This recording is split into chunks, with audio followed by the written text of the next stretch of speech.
The reason why people started to create the pyramids was to communicate with the divine, because they knew not only that they would connect with the heaven, but also to the core of God.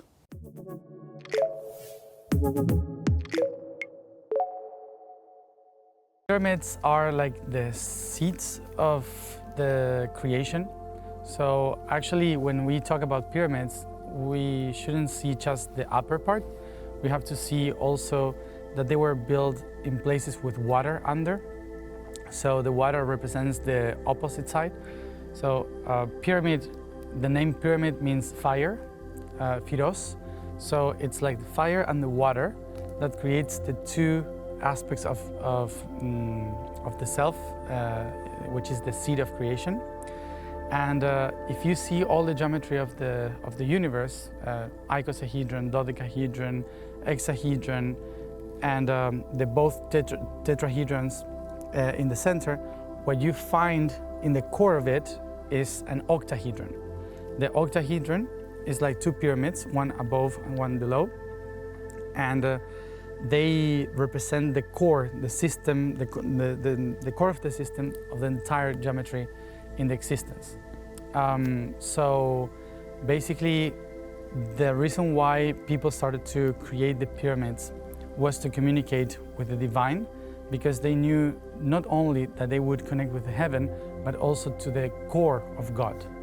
And this is why the Atlantean civilization started to design the pyramids with chambers inside, in order for them to be able to sit inside and connect with the entire universe. All the pyramids around the world create like a pattern, like a net of connection that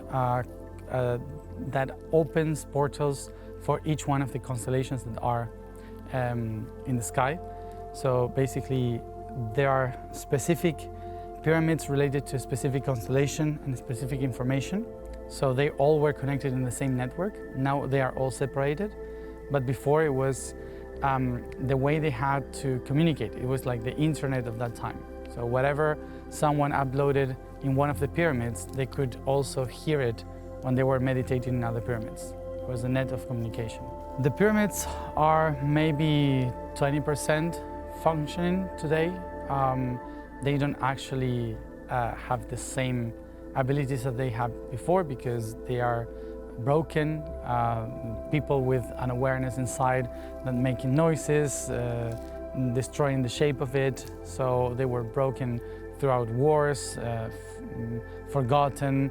Also because they were aligned with the North Pole, and the North Pole has been moving along. Also, the time when the pyramids were built, the physical North Pole was pointing into another direction. And now it's pointing into a different star, which is Polaris.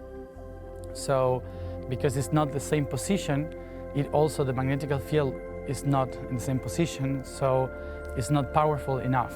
And because nobody has been updating the system, and most of the places where are pyramids, you're not allowed to do that, because they are just archaeological sites, so you're not supposed to do anything.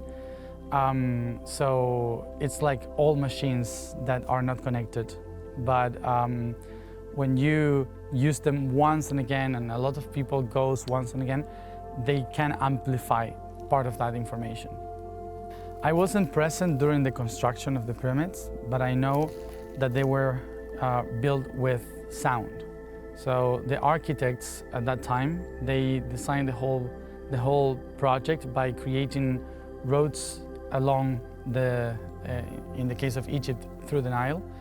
And they were bringing the stones by cutting them with water in the south, and then bringing them with pillars of vibration. So they were accommodating them with a specific, like, ultrasonic that created like a vacuum of vibration in the stones, and they vibrated so high that actually they were not heavy. They were like very easy to move.